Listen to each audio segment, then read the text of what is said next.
Lecture number 24 کا آغاز کرتے ہیں۔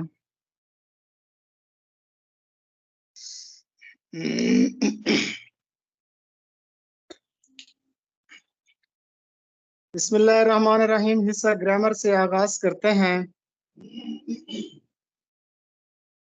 آپ سب کے علم میں ہے کہ اللہ تعالیٰ نے انسان کو تخلیق کیا،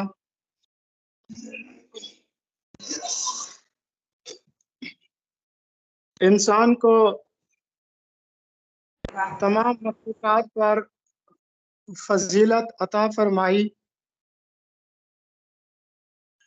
اور انسان کو قوت گویائی اور عقل و شعور کی نعمتوں سے مالا مال کیا۔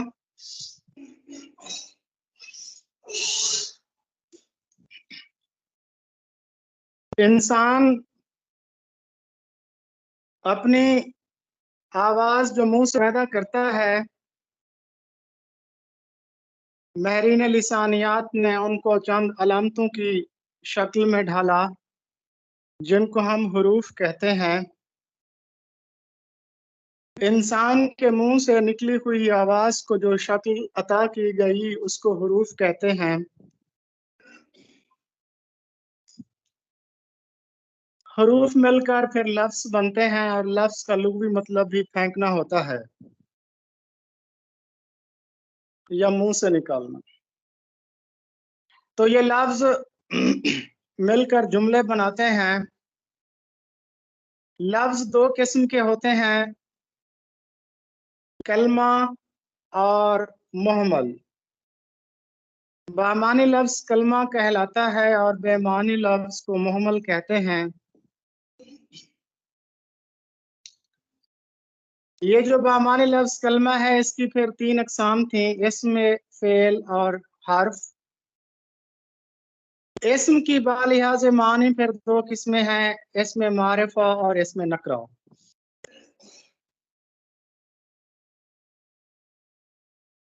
خاص چیز کو اسم معرفہ کہا جاتا ہے اور عام چیز کو اسم نکرہ کہا جاتا ہے۔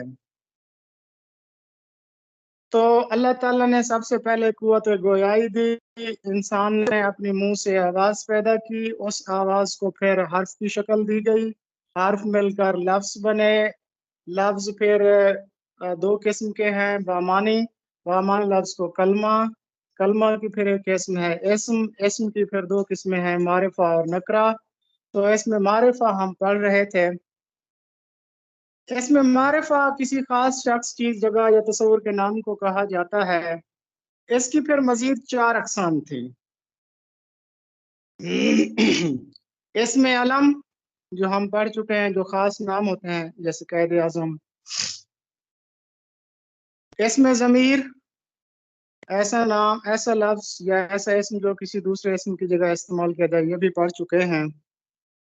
آج ہم اسم معرفہ کی تیسری قسم پڑھیں گے، اسم اشارہ۔ تو آواز سے مل کر حروف، حروف سے مل کر لفظ، لفظ سے مل کر اسم، اسم سے مل کر معرفہ، معرفہ سے مل کر پھر اسم اشارہ۔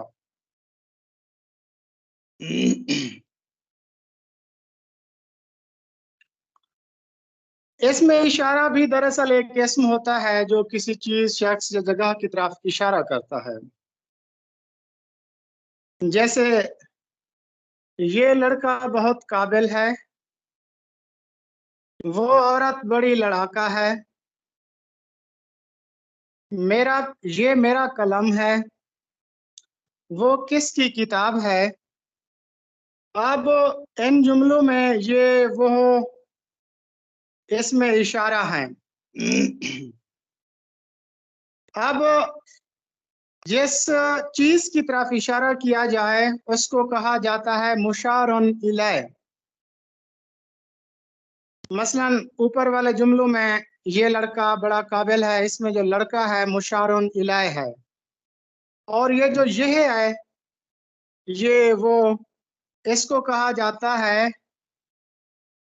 اسماء الاشارہ، اسماء الاشارہ کہا جاتا ہے۔ اور جس چیز کی طرف اشارہ کیا جائے اس کو مشارن الیہ کہتے ہیں.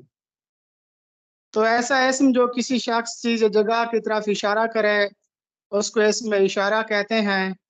مثلا یہ لڑکا بہت قابل ہے، اس میں یہ اسماء الاشارہ ہے اور لڑکا مشارن الیہ ہے. اسم اشارہ کی دو قسمیں ہوتی ہیں، اسم قریب اور اسم بعید. اشارہ قریب اور اشارہ بعید. تو نزدیک کی چیزوں کی طرف اشارہ کرنے والے اسماء کو اسم اشارہ قریب کہا جاتا ہے. جیسے یہ اس ان اسے. اچھا جی، یہ قلم ہے، اسے پھل کہتے ہیں. ان کا نام اسلم ہے، اس کو چوزا کہتے ہیں. تو یہ جو قریب کی طرف اشارہ کرنے والے الفاظ ہیں یہ ہے اس ان اسے. ان کو کہا جاتا ہے اسم اشارہ قریب. اور دوسری قسم ہے اسم اشارہ بعید جو دور کی طرف اشارہ کرتی ہے. جیسے وہ ہو، اس، ان، انہیں. وہ کتاب کس کی ہے، اس کی گاڑی کہاں ہے. تو یہ اسم اشارہ بعید ہے. اب اسم اشارہ اور اسم ضمیر میں کیا فرق ہوتا ہے، یہ بہت اہم سوال ہے. اسم اشارہ اور اسم ضمیر میں ایک باریک سا فرق ہوتا ہے. اسم اشارہ میں ہم ہاتھ یا آنکھ یا جسم کے کسی اعضاء کے ذریعے اشارہ کرتے ہیں، جبکہ اسم ضمیر میں دل کی طرف سے اشارہ کیا جاتا ہے. اسم ضمیر کے بعد کوئی اسم نہیں آتا. جیسے مثال دیکھ لیں، علی ایک محنتی لڑکا ہے، وہ صبح سویرے اٹھتا ہے، تمام اساتذہ اسے پسند کرتے ہیں. اس کے برعکس یہ جملہ دیکھیں، وہ میرا قلم ہے، یہ میری کتاب ہے، وہ ان کی گاڑی ہے. تو اس میں اشارہ میں اسماء الاشارہ یعنی یہ یا وہ کے بعد اسم آتا ہے، جبکہ اسم ضمیر میں یہ اور وہ کے بعد اسم نہیں آتا. تو یہ دو بنیادی فرق ہیں. آنکھ سے یا جسم کے کسی عضو سے اشارہ کرنا اسم اشارہ ہے، دل سے اشارہ کرنا اسم ضمیر ہے. اسم ضمیر کے بعد کوئی اور اسم استعمال نہیں ہوتا، جبکہ اسم اشارہ کے بعد اسم استعمال ہوتا ہے. تو یہ تھا آج کا ہمارا ٹاپک. اس کو دوبارہ ذرا دیکھ لیجئے. اللہ تعالیٰ نے انسان کو قوت گویائی عطا کی. وہ اپنے منہ سے جو الفاظ نکالتا ہے، جو آواز نکالتا ہے، اس کو عملی شکل دی گئی. حروف کی شکل میں حروف مل کر لفظ بنتے ہیں. لفظ اگر بامانی ہو تو اس کو کلمہ کہتے ہیں. کلمہ کی ایک قسم اسم ہے. اسم کی پھر دو اقسام ہیں، معرفہ اور نکرہ. معرفہ خاص چیز کو کہتے ہیں، اس کی پھر چار اقسام ہیں، اسم علم، اسم اشارہ، اسم ضمیر، اسم موصول. تو اس میں سے ہم اسم علم بھی پڑھ چکے ہیں، اسم ضمیر بھی پڑھ چکے ہیں، اور آج ہم نے اسم اشارہ پڑھا. اسم اشارہ وہ اسم ہوتا ہے جو قریب یا دور کی چیزوں کی طرف اشارہ کرتا ہے، جیسے یہ اور وہ ہو. اس کی پھر دو قسمیں ہوتی ہیں، اسم اشارہ قریب اور اسم اشارہ بعید. اسی طرح ضمیر اور اسم اشارہ میں کیا فرق ہوتا ہے، اسم اشارہ میں آنکھ اور جسم کے کسی اعضاء کے ذریعے اشارہ کیا جاتا ہے، جبکہ ضمیر میں دل کی طرف سے اشارہ کیا جاتا ہے. اسم اشارہ کے بعد ہمیشہ کوئی اور اسم لگتا ہے، لیکن ضمیر کے بعد کوئی اور اسم نہیں لگتا.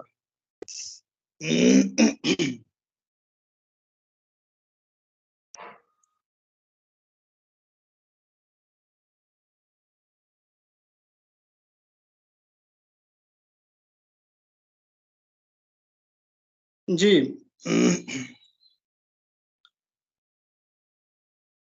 اب ہم نے گرامر کا مطالعہ کر لیا.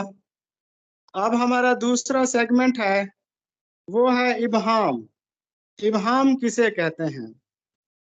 تو کوئی اس کی ڈیفینیشن پڑھ دے، پھر میں ایکسپلینیشن کرتا ہوں.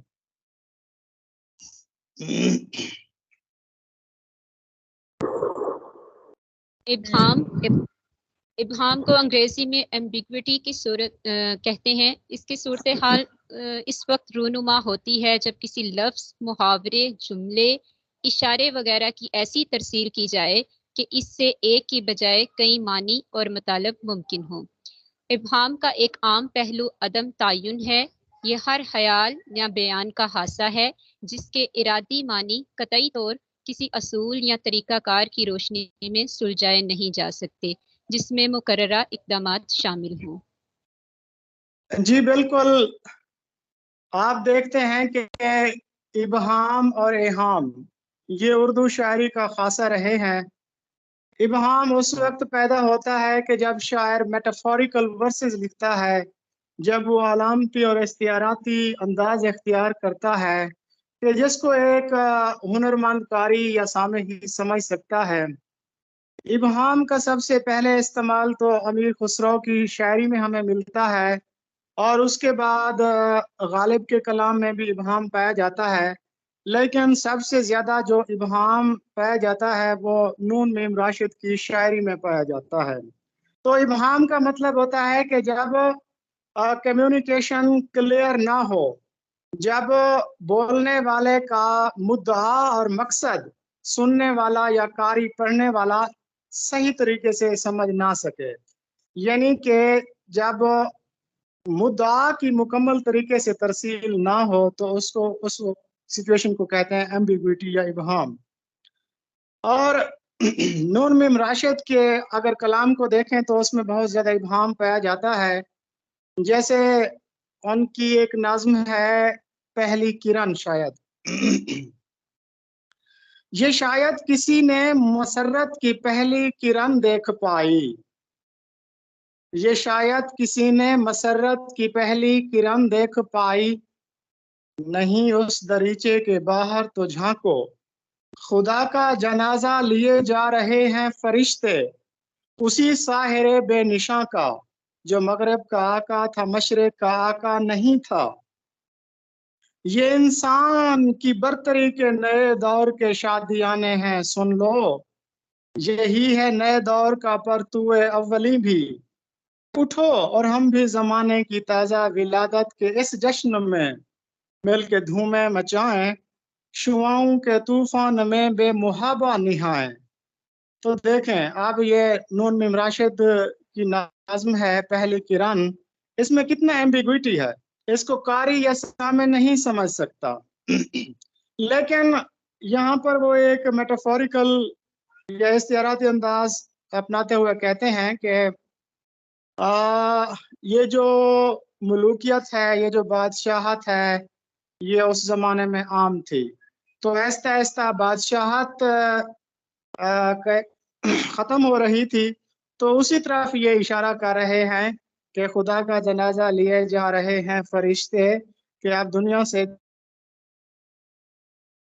کا خاتمہ، غلامی کا خاتمہ ہو رہا ہے، ملوکیت کا خاتمہ ہو رہا ہے، اب لوگوں کو حقوق ملنا شروع ہو گئے ہیں، اور یہ حقوق مغرب میں تو پہلے ہی مل چکے تھے، تو اب ایک اتنا ابہام ہے کہ ایک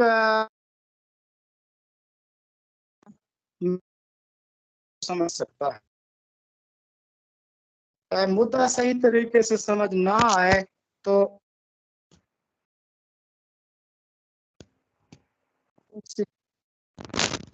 نیکسٹ میڈم۔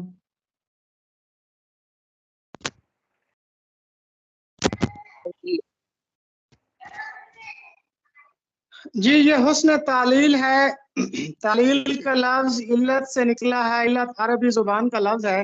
یہ بات یاد رکھیے کہ ہمارے جو شعری اصطلاحات ہیں تقریباً ساری ہی عربی زبان سے مستعار ہیں، جیسے تشبیہ، استعارہ، تلمیحی، تعلیل، مراد النظیر، لفظ و نشر، یہ ساری چیزیں، یہ ساری اصطلاحات عربی سے مستعار ہیں۔ تو آپ کے علم میں ہے کہ عربی میں 12 علوم مشہور ہیں، ان میں سے ایک علم علم بیان و بدیع بھی ہے۔ علم بیان میں 4 چیزیں ہوتی ہیں،